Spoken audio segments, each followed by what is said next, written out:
Hello guys, welcome to my breakdown on the Warden. So what we're going to do in this video is we're going to look at the limited information that we have on Warden as of now. So we're going to check out the information we have on the passives from the three different trees, and we're also going to see the unmorphed abilities of each of the trees as well.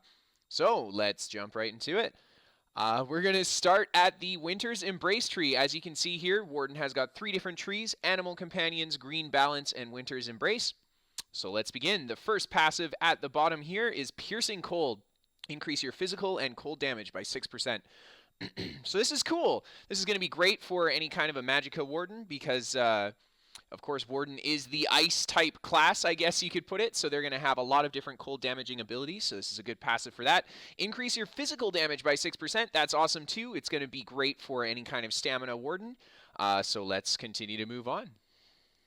The next passive that we've got here, guys, is Icy Aura. Reduce the effectiveness of snares applied to you by 15%. So the way that this works is that if you get hit by, let's say, a 30% snare, it's going to reduce the effects of that by 15%, making that snare a 15% snare itself. If you get hit by a 50% snare, it'll drop it down to a 35% snare. So this is like a flat reduction here. So this is a really cool passive because this is not something that any other class has access to, a bit of snare immunity.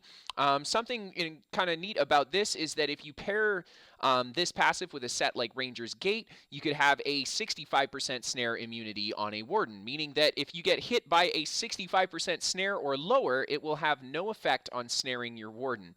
So that's kind of cool because most of the snares in the game do not get much higher than 60%. So this would make you immune to almost all the snares in the game if you were to run a Warden with the Ranger's Gate set. So that's a cool passive there. Let's move on. Frozen Armor. Increase your physical and spell resistance by 500 for each Winter's Embrace ability slotted. I guess that's great for any build that's going to use a lot of Winter's Embrace abilities. Looking at tank Wardens here. Finally, the last passive on the Warden in the Winter's Embrace tree is Glacial Presence. Increase the chances of applying chill to enemies with Winter's Embrace abilities by 200%. So this is awesome. This is kind of similar to playing off of the Ice tree. DK gets a similar passive where they will increase the damage of their burning abilities, etc., in their fire trees, and Warden is going to get it with the increased chance of applying chilled to enemies. So that's great. Chilled, of course, is going to snare your opponent, and also there are quite a few abilities in the game that if a chilled enemy will walk through them, such as the Elemental Blockade off of a Frost Staff, they will get immobilized. So this is cool. This is going to open up a lot of synergy in ice fields. You could get an enemy to sit in those ice fields, and they could get immobilized by it. Okay, so let's take a look at the active skills for Warden here. Now, like I said, guys, we don't have access to any of the morphs, but we do have access to the first kind of version of the skill before you're able to morph it. So let's take a look at it. The first ability we're starting at the bottom here is Frozen Gate. Summon a portal on the ground. When an enemy runs over it, they are teleported to you and rooted for 2 seconds. If the target is immune, they will take 6,700 frost damage. You can only have one active portal at a time, and it is removed after activation.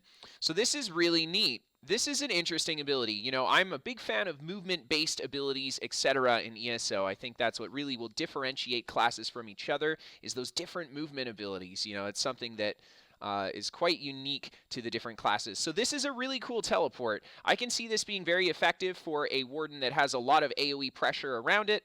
And you've got enemies trying to either chase you down or escape from you. You can drop the portal, and you can almost disorient enemies by teleporting them around. As long as you keep this portal down every time someone steps in it, you could have some pretty interesting enemy teleportation gameplay going on with the Warden here. I'm going to be interested to see how this ability morphs. I think it'll be neat. Warden comes by another teleport as well, so this is just the first of a few, so let's check them out. Let's keep going. Expansive Frost Cloak. You and nearby allies gain Major Resolve, increasing your physical resist by 5.2k, and Major Ward, increasing your spell resist by 5.2k for 24 seconds. Now, keep in mind, this is also an unmorphed ability, and it is an AoE Major Ward and Major Resolve buff. So that's really cool. This is an AoE armor buff that's going to make Wardens very useful for things like trials, And anything else, really, PvP especially, you're giving your entire group an armor buff. That's going to be incredible for PvP. Warden has quite a few skills that really play into group gameplay, and this is by far one of the best. Of course, guys, this is unmorphed. I'm going to be interested to see the direction we take with this Frost Cloak. It'll be interesting to see what other buffs it gives you or what other secondary abilities we get when this ability gets morphed. So let's move on. We're going to check out Impaling Shards. Deal 942 frost damage to the targets in the area every 1 second over 10 seconds. Targets become snared for 4 seconds. Damage done is based on your max health. What an interesting ability. So this will be an ability that deals damage based off your max health. Number one, there are very few abilities like this in the game. I guess the closest comparison that we can get to is Blazing Shield, which will return damage based on the size of the shield, which scales directly off your max health. This is the first damage ability that I've seen that really deals damage based off your max health, and it's almost purely an offensive ability. Taking a look at the tooltip on this ability here, I believe what you're going to do is either drop a frost field at your feet. You might be able to do a casted frost field away from you and put it in an area similar to how you'd cast Blazing Spear. But yeah, it's going to throw that frost field down. It's going to provide you with a snare. There is no snare duration listed here, so we don't know how good the snare is going to be. And it seems to deal a fairly decent amount of frost damage. So this is going to be an excellent control ability for the Warden. Crystallized Shield, the last normal ability that we have left to go over in the Winter's Embrace tree. Absorb a spell projectile, restoring 578 magicka. This can happen up to 3 times. Now, this could be an incredibly powerful ability. I'm just thinking of, it's got a 6-second duration. So you're fighting some guys, and you're fighting, like, for example, a Magicka Sorcerer, and you see them hucking frags, etc. at you. If you activate this Crystallized Shield, from my understanding of what this tooltip states, they're not going to deal any damage with those frags, and instead it's going to return your magicka. So this is a very interesting ability. This is potentially a free cast ability, nearly free cast ability, that will prevent you from taking incoming spell projectiles. So this is a cool ability. I can't wait to see how this one's going to be morphed as well. What else it's going to add on to it. Maybe there will be a Warden Reflect coming through here. I'm not sure, but this is a pretty neat skill. Okay, so let's check out... Oh, sorry, this is finally the last ability in the Winter's Embrace tree.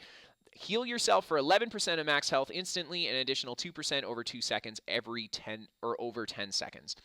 This is a health-based heal, so this is the second ability in the Winter's Embrace tree that we see scaling off of max health. So maybe a big hint at a health-based Wardens coming through. Maybe that could be an interesting build that we'll see people playing around with. But this is a health-based heal here. I'm going to be interested to see how this morphs as well. We know that the DK has a health-based heal that does have a morph, making it a Magicka-based heal. So it'll be cool to see kind of how that goes about. But Warden also gets quite a few other heals throughout its other trees as well. So maybe this one will stay entirely a health-based heal and gain some other effects afterwards. I'm not sure. All we can do is speculate. Let's check out that ultimate. The Warden ultimate, Sleet Storm. All enemies near you are snared for 1 second and take a heavy 3,150 frost damage. So I'm going to assume that that's per every 1 second that they're going to take that damage. Nearby allies will gain major protection, reducing the incoming damage by 30%. So this seems like maybe an Eye of the Storm frost version. I'm not really sure here. I know that they're going to take the damage and they're going to be snared. I'm not sure what the snare is. It's not in the tooltip here. It's got an 8-second duration and a 10-meter radius. It says it's area targeted, so this might not be like Eye of the Storm. This might be a casted ability that you throw on the ground. But it's got a 10-meter radius. That is huge, guys. That is absolutely massive. That's almost as big as Caltrops. So this is going to be a really powerful ultimate for the Warden. Very big zone control. This is going to be an ultimate that you'll probably see a lot of in Cyrodiil in the larger group combat. I'm not sure how the DPS on this ultimate is going to measure up to maybe some of the other ones. Of course, Eye of the Storm is going to deal more damage than this. It has about double the tooltip, but that major protection buff is definitely going to be very useful on this ultimate as well. Keep in mind, this is Morph 1. I'm not sure what the second morphs or what the other morphs are going to look like. So there you go. Very cool ultimate. Let's move on. Okay, let's check out that green balance tree. So this is your nature tree, I guess. And then finally, the last tree is going to be the summoning tree. So let's check out these passives. When healing an ally with a green balance ability, grant them major toughness, which increases their max health by 10% for 20 seconds. Major toughness. So we see a new major buff coming into play here that is not in the game currently, increasing their max health by 10%. That's a very interesting heal. This could be very powerful for max health builds, including Warden themselves playing a max health build. They'll be able to buff their own health up by that 10% as well, as long as they've got a green balance healing ability on their tree. So this is neat. I'm interested to see how this kind of plays out. I do know that with the new coming Morrowind patch, there are changes to the champion system that are going to give you the opposite of these major toughness ability as a debuff against an enemy. So what it'll do is you hit them with a light attack and it'll reduce their max health by 10%. So this could be a good counter to that kind of ability there. My only issue and concerns with this is that if they do go through with that champion change, is Warden the only one that's going to be able to apply that major toughness buff to everybody to undo that debuff? That's kind of the question here. Well, only time will tell. Let's move on. Emerald Moss, increase healing done by 0% for each green balance ability slotted. Current bonus 0%. So I'm not sure what this base value is going to be, as we don't have any green balance abilities slotted on this screenshot here. So there you go. We don't really know much about this, just that it increases your healing. But the amount that it does it, I'm not sure. Maybe it'll be a good amount. Maybe it'll just be a little bit. I'm going to hope that it's not so bad, though. And let's move on. Accelerated growth. When healing an ally under 50% health with a green balance ability, you gain major mending, increasing your healing done by 25% for 8 seconds. Okay, so we're looking at very similar to the Templar passive here. When you use a heal on a target that really needs it, it's going to be stronger. And not only that, but it'll make all your other healing power better for the next little while, 8 seconds. So this is a pretty straightforward buff here. Very much so like the Templar passive. Okay, the next ability here is Nature's Gift. When healing an ally with a green balance ability, gain 250 magicka. So this is kind of playing into Warden Sustain, I guess, here. All different classes come by their sustain in different ways. Healing an ally with a green balance ability, you gain magicka. This could be really great for Warden. We're going to take a look at the abilities they have here, but any sort of an AoE heal might result in a lot of incoming magicka coming back. And not just that, but self-healing is going to be cheaper on a Warden thanks to this passive as well. Okay, so let's take a look at the abilities in the green balance tree, guys. We've got Lotus Blossom. While active, 26% of your damage caused by your light and heavy attacks also heal a nearby ally. So we were just talking about that when healing an ally with a green balance ability. This is a ability right here. It's a buff, and what it's going to do is heal all your allies. So this not only is going to be a great buff to make your light and heavy attacks heal you and your allies, of course, but on top of it, it's going to return magicka to you as well. So this is pretty cool. This kind of plays into Warden Sustain here, this ability. Also gain Major Prophecy, gaining spell critical by increasing your spell critical by 2,191 for 20 seconds. The tooltips aren't written so well here. You can tell this is a pretty beta Warden. But there you go. So this is going to be the the Major Prophecy buff that Warden gets, very akin to the Major Prophecy buff that something like a DK would get through their Inferno skill. Okay, let's take a look down here. We've got Nature's Embrace, the next ability. Pull yourself to a targeted ally. You and ally heal 1,756 every 1 second for 10 seconds. This is a really cool ability. So we saw that Warden had an enemy teleport as one of their kind of movement-based skills in our other tree. And in this tree, we've got an ally-based gap closer. So my question with this ability, number one, it isn't morphed, so it'll be interesting to see how the morphs of this ability go, as it is a movement-based ability. I would expect that the morphs could be something different. And finally, I was thinking, what if you use a set like Engine Guardian? You know, you summon that Engine Guardian robot, and it is technically an ally. You can heal it, it does have a health bar, etc. So you could probably use this ability, well, I'm just speculating here, I don't know, but what if you could use this ability in order to teleport towards your Engine Guardian robot, or to teleport towards your pet, or whatever it is, because Warden does have a pet tree, and they will have pet summons. So This is kind of an interesting movement ability. It's gonna be cool to see how this one kind of plays out. Pairing this ability with a other gap closer that's based on closing a gap into an enemy would be interesting, especially for like small group play. I can see players really learning to use this teleport to their advantage and to move around the screen very quickly with it. So I'm quite excited to see how this ability plays out. This is one of, if not my favorite, Warden ability after taking a peek at these abilities a little earlier. So there you go. I'm excited about this one, guys. Let's move on. Okay, the next ability we have here is Living Trellis. Grow vines to embrace you or the lowest health ally in front of you for 10 seconds. The vines heal the target for 1756 health each time they take damage. This effect can occur once every 1 second. When the vines expire, they heal the target for an additional 4,200 health. You can only have one living trellis active at a time. So this is a really cool ability. This is kind of like healing armor. So if you're playing a tankier Warden and you use the living trellis ability on yourself and the incoming damage from the attacks that you're getting hit by is only around a few hundred, you're actually going to be healing yourself when the enemy's attacking you. They're going to be healing you with their attacks if their attacks are weak enough. So this is a very interesting ability. I can see this being really powerful for solo Warden gameplay.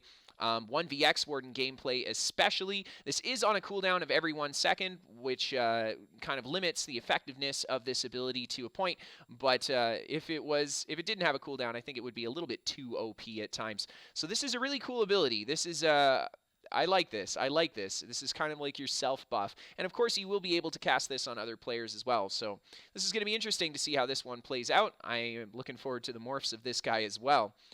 The next ability we've got here is Corrupting Pollen. Summon a field of flowers which heals 9,382 health after 6 seconds. Only one can be active at a time. Enemies who enter the field will get Major Defile, reducing their healing received by 37% for 4 seconds. It's actually 30% in the live right now. This might just be a typo on the beta kind of tooltips here. Allies might activate the Healing Seed synergy to gain an instant heal for 9,381 health. So this looks to be like the Warden's mainstay / best heal.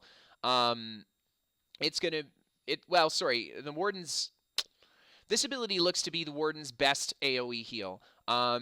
Absolutely fantastic healing power. I mean, a 9.3k tooltip on the heal to begin with. We're not sure what kind of gear this particular character is wearing, as these are not my screenshots. These are from the internet.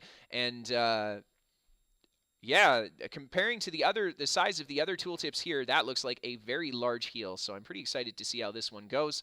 Of course, this is a synergy heal as well, very similar to the Templar synergy, but it's going to be just a heal and there's going to be no negative effects removed. An interesting thing about this is it is a field that grants the Major Defile debuff to all the enemies who stand in it.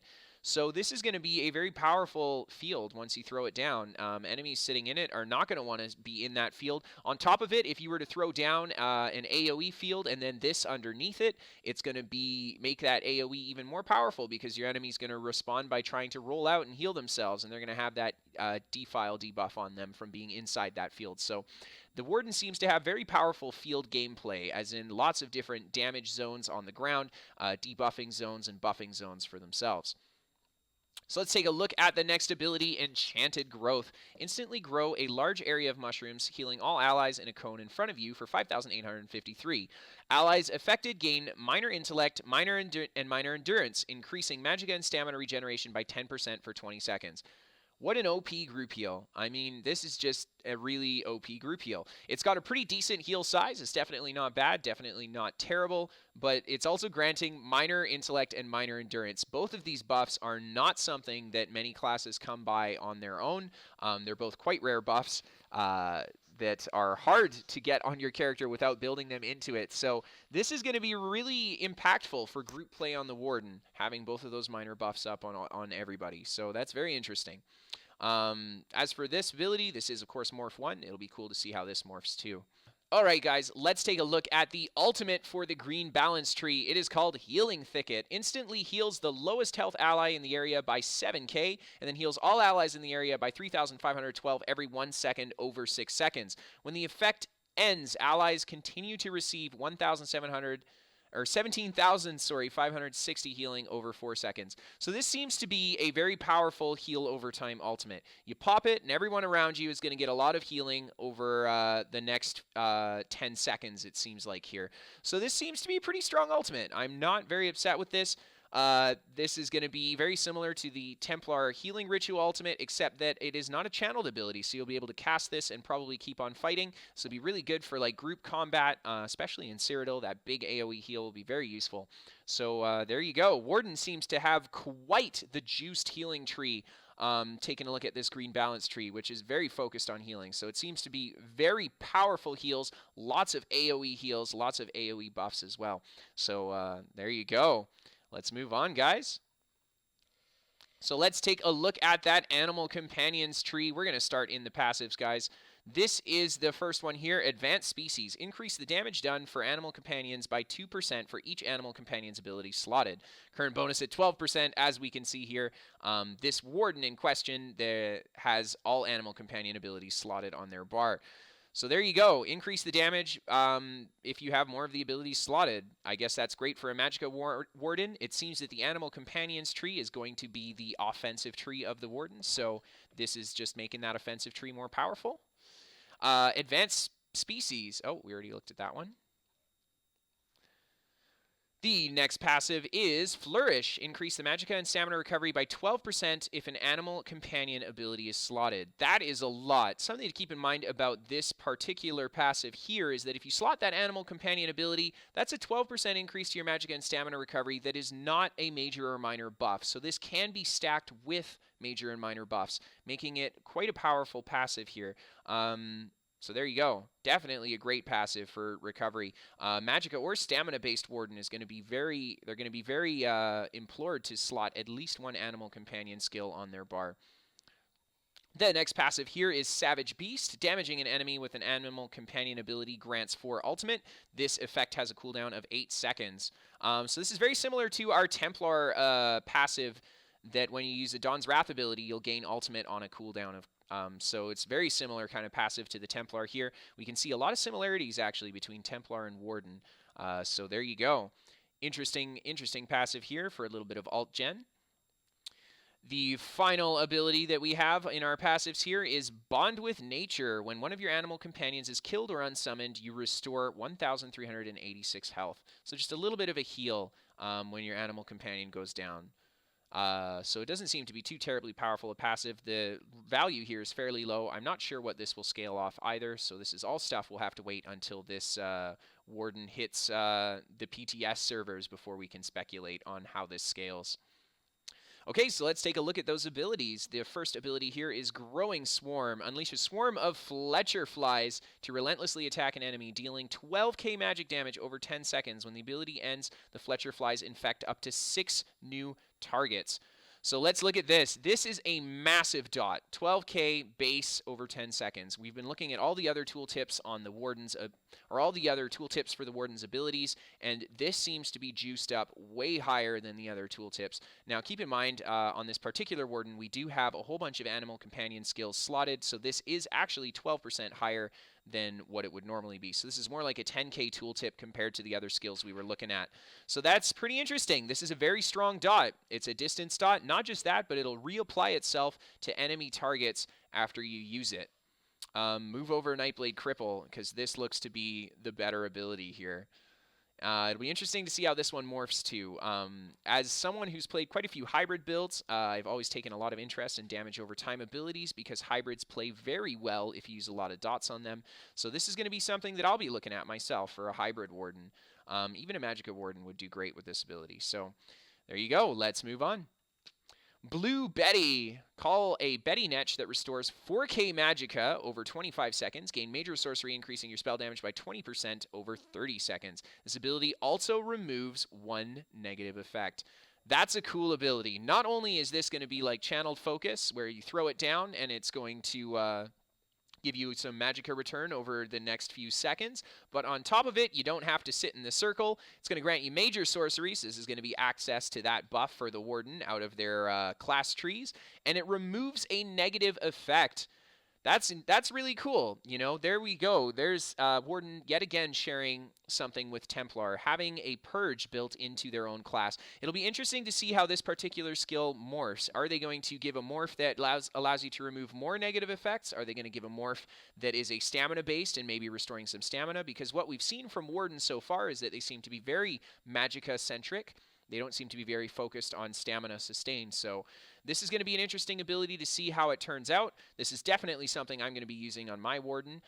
Just for that, removing a negative effect definitely is going to be very helpful. Keep in mind, this is Blue Betty 1. This could potentially go up in the amount of effects removed as you just level this skill up. So we don't really know how this is going to turn out until we see this ability hit the PTS servers. Okay, the next ability on the bar, guys, is Bird of Prey. Caster gains Major Expedition, increasing their movement speed by 30% over 10 seconds, and Minor Endurance, increasing their stamina recovery by 20% over 10 seconds. They also gain Minor Berserk, increasing the damage done by 8% for 10 seconds. This is just a buff. This is just a buff. But holy crap, are you getting a lot from it. We got Major Expedition, Major Endurance, Minor Berserk. There's that stamina recovery right there for the Stam Wardens. Major Expedition, also probably for those Stam Wardens, especially in medium armor. You need Major Expedition most of the time for medium armor builds. And then finally, Minor Berserk. This is a big deal, this passive right here, giving Minor Berserk to a Warden. As it stands right now, the only other class in the game that gets access to Minor Berserk is Nightblade. So giving this to Warden means that from a damage perspective, Wardens are going to have one of the highest outgoing damage dealing potentials in the game. I know this. I just know this. They got Minor Berserk. Oh my gosh, that is such a big deal. This is a buff and a half right here. I've played a lot of ESO, and personally I use a set called Slimecraw, which gives you the Minor Berserk buff at 100% uptime. And that is a set that if I'm playing a damage-based build, I will always have Slimecraw on, almost always, because there's no other buff and no other two-piece set that comes close to that amount of damage increase. So it's very cool that Warden gets access to it. It's going to be interesting to see how this plays out. It's going to be interesting to see how Warden damage is in comparison to our other classes once it's released. So there you are, guys. Let's keep moving on.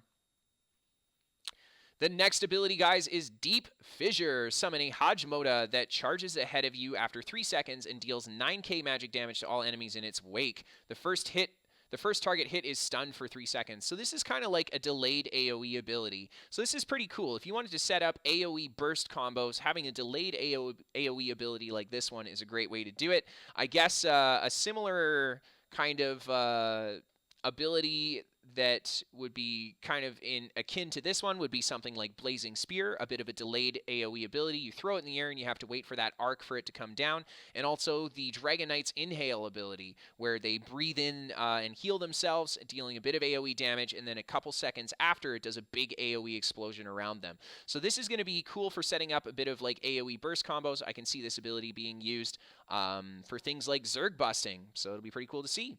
It'll be cool to see how it morphs too. As it sits right now, only the first target is stunned. I would think that a morph is going to allow you to stun more targets with your Deep Fissure ability. So we'll see how it goes. This seems to be a very powerful ability. Yeah, used for big combos. Okay, let's take a look at the last normal ability for our Animal Companions tree. It is Screaming Cliff Racer. Call a Cliff Racer to dive bomb the enemy, dealing 7,000 magic damage. If dealing damage from greater than 15 meters, deal 15% more damage. This is a cool ability. This is like a ranged spike ability. So the further away you are from the target, the more damage it will deal. This is going to be great for casting Wardens. It might even be a morph into an execute. I'm going to guess if one ability gets morphed into an execute for Warden, it is going to be this Screaming Cliff Racer. It just makes sense. But anyway, there you go. Seems to be a fairly powerful long-distance spike damage ability. And let's check out that ultimate, guys. Eternal Guardian. Cast time 2.5 seconds. Target self. Summon a loyal grizzly bear to fight at your side. The grizzly swipe deals 3,400 magic damage every 1 second until slain. When killed, the bear will instantly respawn with a cooldown of 1 minute. magic damage off of this ability. Not only that, once summoned, you can activate the Guardian's Wrath for 75 ultimate, dealing 20,000 magic damage. The targets under 25% health will take 100% additional damage. This is one hell of a killer ultimate. Oh my gosh, this is like a guaranteed execute if you hit someone below 25% health. I don't care how tanky they are probably not going to make it through this ultimate. That is so powerful.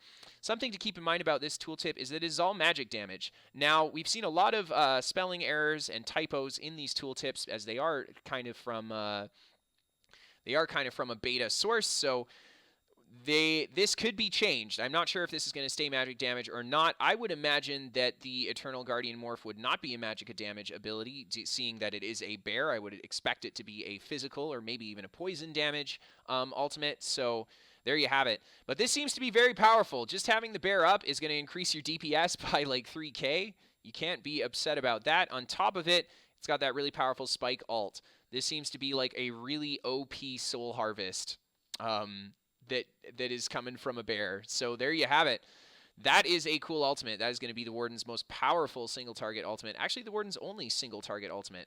So there you have it. We've gone over the Warden, guys. I think it's going to be a pretty cool class. Judging by what I've seen here, I can reasonably say that Warden is going to be powerful, to say the least. It's going to be very powerful. I think the damage coming out of a Warden is going to be really high. We've got the Piercing Cold passive here, and then of course we got Minor Berserk on it as well, increasing that physical and cold damage. Man, that is a big deal. You know, that's not something that we can overlook easily.